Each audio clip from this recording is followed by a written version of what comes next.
Hello and welcome to Pisgah Health Today. My name is Angela Owen and it's my privilege to host this program brought to you by the Pisgah Health Foundation. The Pisgah Health Foundation is a public 501c3 charity founded in 2019 by a board of 7 caring individuals committed to improving the health, wellness, and lives of Western North Carolina residents. Our special guest today is Drew Zucchino, who is the Executive Director of Tractor Food and Farms. Welcome to our program today, Drew.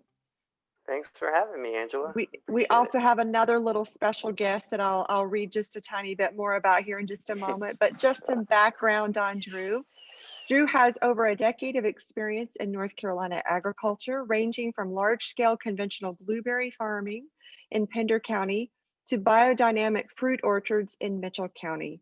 He holds a BA in English Literature and a BFA in Creative Writing from the University of North Carolina, Wilmington. Drew lives in Mitchell County, where he, his wife, Jessica, and his daughter, Reveille, who we also have joining us today, are reclaiming a 17-acre farm. I welcome you and that lovely little girl to our program today. Took a little peek. She's beautiful. She's on the other side. But She's beautiful. She's definitely our youngest guest on this program. So we're excited to have her joining you today, Drew. Yeah. Thanks for having us. Of course. Why don't you start by telling our viewers a little bit about Tractor Food and Farms? Sure. Tractor started as a kind of the traditional food hub model in 2012. Mitchell, Yancey County ran a feasibility study. The local governments did, just testing the sustainability of a food hub in the area, in a rural community, and so that's sort of the origin of it. For probably the first 5 years, maybe 6 now actually. There's a big focus on aggregating local produce and getting it to a wholesale market, in order to, because basically wholesale markets were getting bigger and bigger, and smaller farmers, like in our area in Western North Carolina, were struggling to meet the volume demands with their products. So the idea was to aggregate it, aggregate for tomato growers, for example, to meet those volume demands, and then those growers would split the payment 4 ways. But as time went on, the wholesale market just kept getting bigger and bigger, and it eventually got to a point where even when aggregating that product, there wasn't, it was still too little, and the payouts kept getting smaller and smaller. So what you ended up with was small farms who really had no markets left. Wow. So that was Tractor's initial focus. So around that same time, I think foundations like Pisgah Health Foundation, who are interested in kind of like a transformation of food as medicine, they sort of recognize that there's an untapped local food network that could supply people in need, and need networks with food that they really can't find anywhere else, because most of the produce being received is the dregs and the waste from our regional corporate food system. It's older food that is going bad, food that can't be sold. So where we've kind of shifted our model from sourcing this beautiful Western North Carolina produce for a regional market where it's shipped out, it doesn't stay here. We've shifted towards it feeding the people here who need it most, as well as still having opportunities for direct-to-consumer markets like a CSA program and SNAP and EBT. So people can still purchase produce through Tractor like a traditional food hub, but a lot of what we do is getting fresh, locally produced food to food pantries, and then putting that money right back into the economy, to the local farmers who have limited market opportunities. I love it. The model sounds like it very much focuses on helping these small local farms to be in a healthy, sustainable way, while serving and having that food be consumed and delivered right here to the residents of Western North Carolina. I love that model. So you talked a little bit about the grants. Specifically, how has the grant from Pisgah Health Foundation helped you as you're creating this model through the food and the farms? hmm So that so the support Pisgah Health Foundation has provided us with is, it allows us to bring two existing programs into Madison, Buncombe, Henderson, and a few surrounding counties kind of overflow. But those two programs are the clinical referral program, which is basically a subsidized CSA for people experiencing diet-related illnesses or just food insecurity in general. COVID has kind of blown the whole thing open to where we're just, we try to get it to people who need it most. And the original model was that a physician could prescribe this healthy food Okay.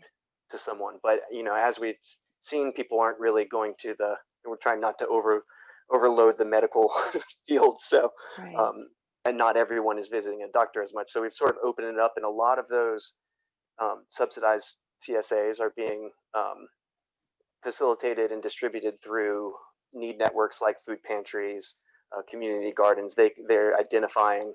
They're basically playing the role of the physician and identifying people who need, um, this produce the most, and lack access. Right, whether it's financial or transportation. We have health partnerships involved as well.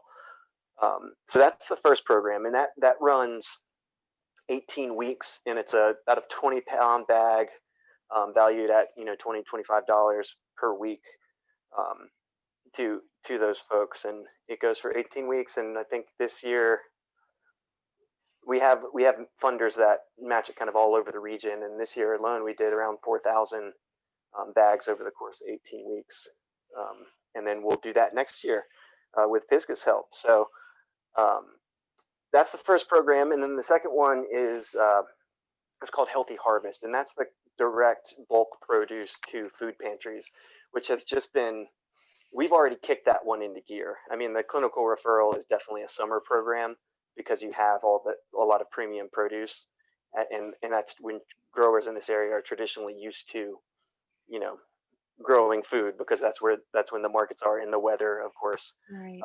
is ideal. So with the Healthy Harvest program, that's kind of built for um, a larger need network, but also a larger farm, where we buy produce in bulk in reusable containers, and we basically send those. The farmer fills them up, and then we hold them in our facility, until the food pantry calls for them. Because a lot of what food pantries are limited, they don't have cold storage. We do. They necessarily have forklifts and delivery trucks. We do. So we hold the produce, and we call them like we would call, Ingles, and say, hey, we have, 1,000 pounds of heirloom apples. Um, are you interested in that? Is your client base interested in that? And then they say yes, and we, deliver it. And um, that is entirely supported by Pisgah Health Foundation in those counties I mentioned. We would not be able to do that without them. It's a tremendous program. You said something a few moments ago. I want to make sure that our viewers understand.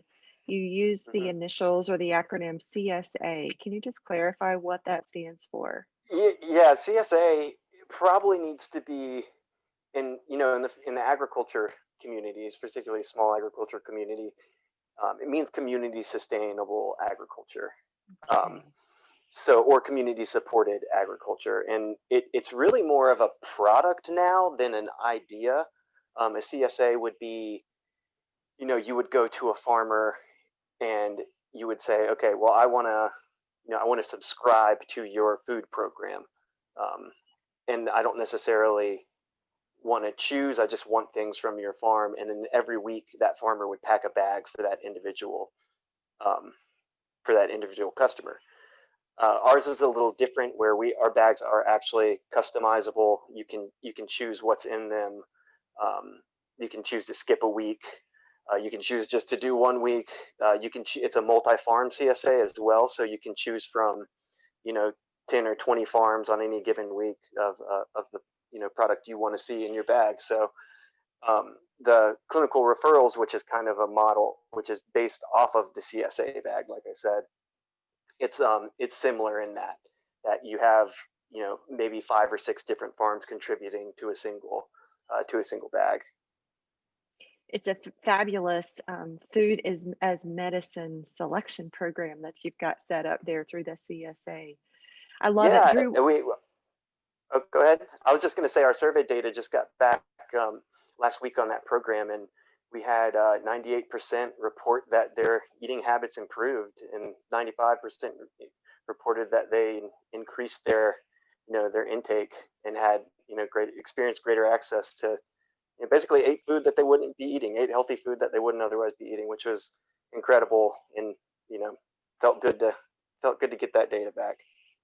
So important for us to be feeding ourselves well right now, especially as we're trying to keep our immune system strong and such. Drew, what else would you say is important for our viewers to know about Tractor Food and Farms? How can they get involved and support the work that you're doing?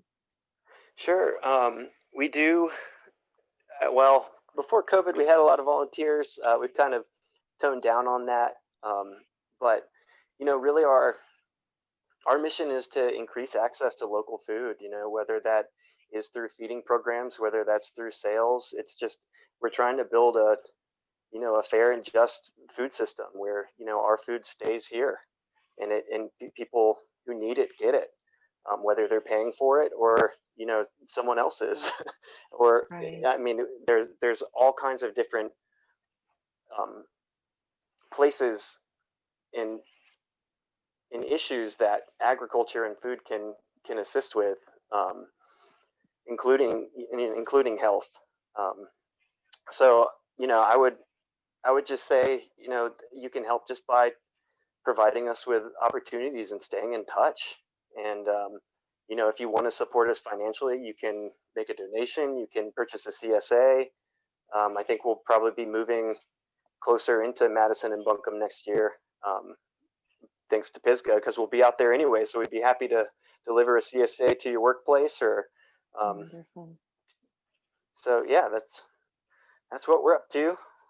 Wonderful, wonderful. Well, thank you so much. And on behalf of the Board of Directors of Pisgah Health Foundation, just let me say thank you to you and the rest of the organization for the tremendous work that you're doing here in Western North Carolina through Tractor Food and Farms. And thank you and Reveille for being part of Pisgah Health today. Yeah, I think she's getting up now. You want to say hello? Oh, no, Hi there, she's sweetheart. still sleeping. She's had a big day. She's like, let me just have a nap here. Well, Drew, it's been a pleasure talking with you. Thank you again for being part of the program today. We also want to thank Wildflower Media for their creative and technical support in bringing these programs to you, as well as the Board of Directors and staff at Pisgah Health Foundation and the Physicians Roundtable. If you like this story that you've heard today and would like to support more stories like that we've heard from Drew and Reveille, let me encourage you to go to pisgahhealthinsider.org and join the movement. And until we see you on the next Pisgah Health Today, stay well and be well.